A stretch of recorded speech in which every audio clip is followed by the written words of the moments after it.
Baik, ibu-ibu, saya nggak ada bapak-bapak ya, harusnya juga ada bapak-bapak di sini. Baik, Assalamualaikum warahmatullahi wabarakatuh. Selamat sore dan salam sejahtera untuk kita semua. Alhamdulillahirrabbilalamin. Wassalatu wassalamu ala asrofil anbiya'i wal mursalin. Sayyidina Muhammad wa ala alihi wa sahbihi ajma'in. Amma ba'du. Yang saya hormati pengurus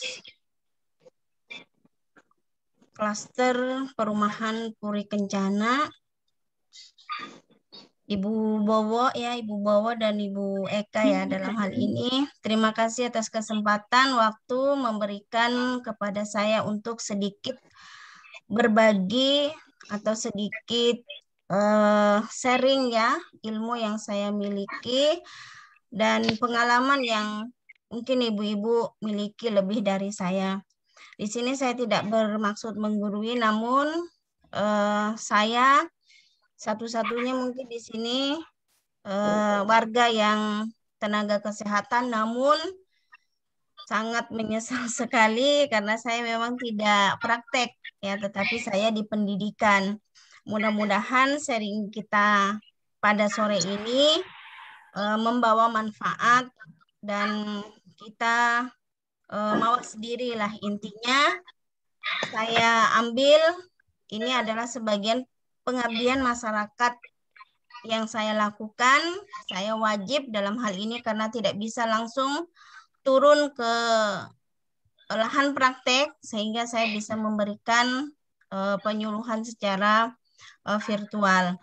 Nah, saya angkat judulnya itu Giat Bersama Warga Menuju Hidup Sehat.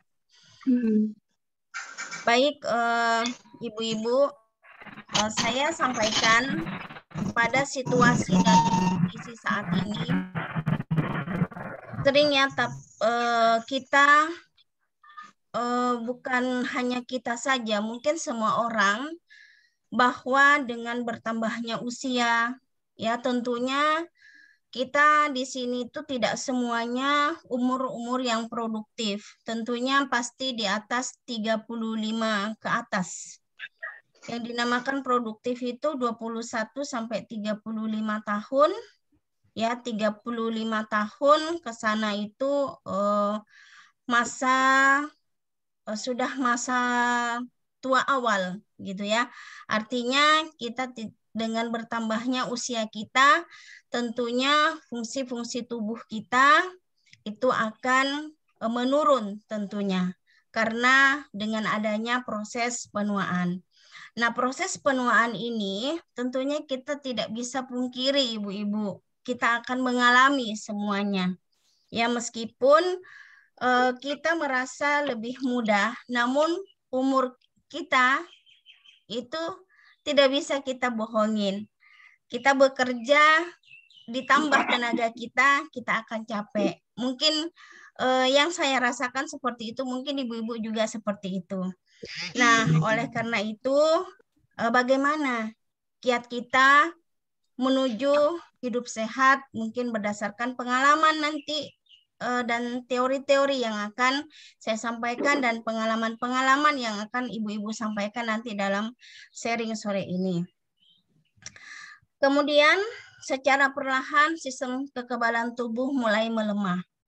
Apalagi kita mendengar berita situasi seperti ini, tentunya juga akan mempengaruhi pikiran kita, fisik kita, mental, bahkan spiritual kita tanpa kita sadari kadang-kadang sudah mulai melemah ya. Karena apa? Kadang-kadang kalau kita tidak tahu teorinya, kita tidak tahu prosesnya, tetapi kita takut dahulu.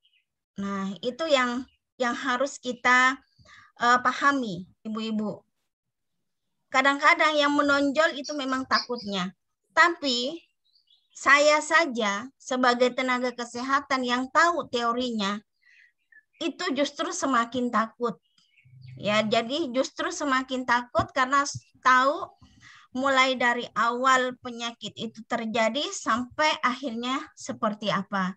Nah, mungkin orang-orang yang tidak mengetahui, tidak begitu takut akan sesuatu yang akan terjadi. Sebenarnya itu lebih baik karena itu akan meningkatkan kekebalan tubuh kita. Karena apa? Kalau sudah tahu, semakin tahu teori, ya semakin banyak takutnya kadang-kadang gitu ya. Tetapi kita dengan adanya pengalaman, dengan adanya kita punya mental spiritualisme, mau agama apapun itu, ya intinya kita tenang di dalam menghadapi situasi sehingga apa? Dengan ketenangan ya kita bisa meningkatkan daya tahan tubuh kita yang tadinya melemah, kita sabar, kita ikhlas, otomatis itu akan meningkat daya tahan tubuh kita karena kita tahu dan kita sudah pasrah ya, tawakal kalau kata di Islam ya. Di agama apapun, saya yakin dalam kondisi situasi saat ini, ya kita berserah diri. Apapun yang terjadi.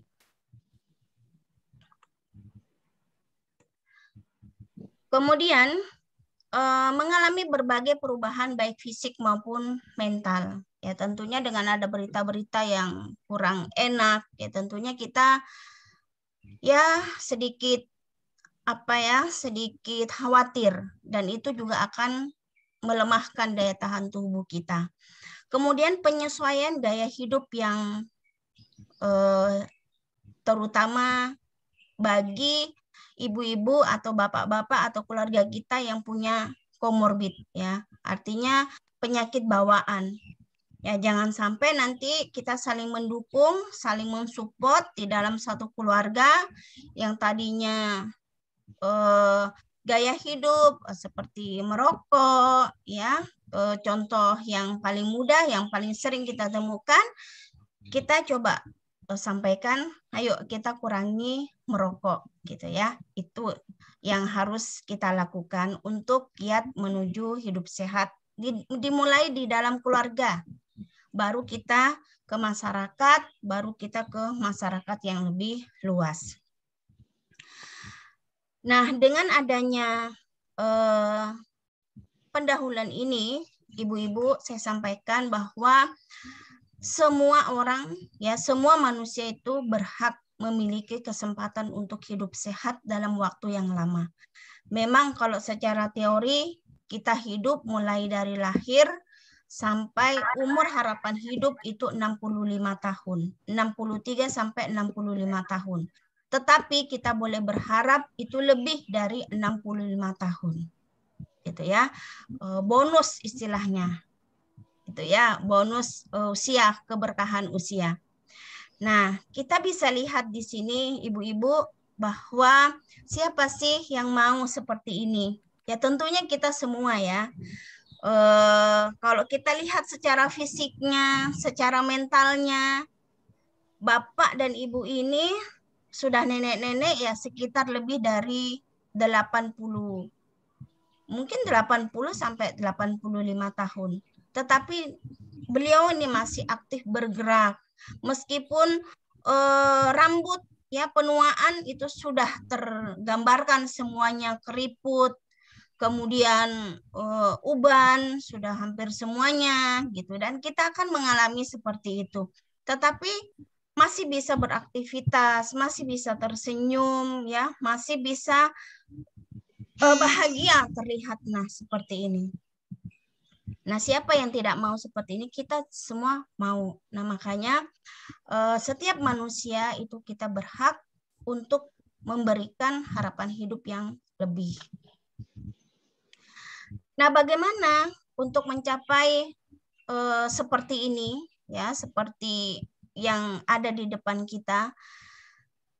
Yang pertama, itu kita harus meningkatkan hormon-hormon kebahagiaan, ya, endorfin terutama yang bisa kita lakukan.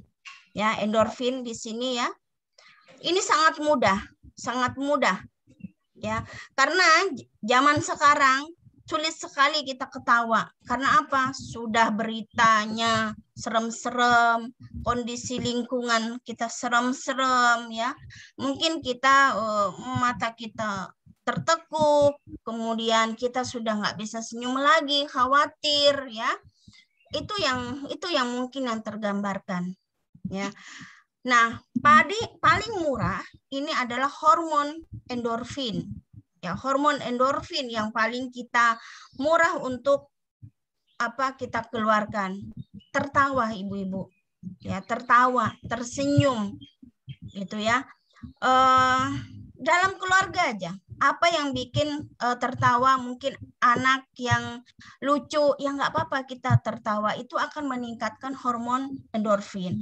Nah, kalau oksitosin nggak semuanya, karena tidak semuanya di sini yang menyusui. Ini hanya bisa dilakukan untuk pada saat kita proses nifas, ya oksitosin ini keluar.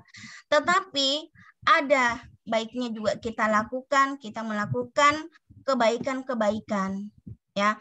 Kalau untuk saat ini kita berbagi cerita, tidak bisa langsung, mungkin kita berbagi cerita seperti ini yang kita lakukan.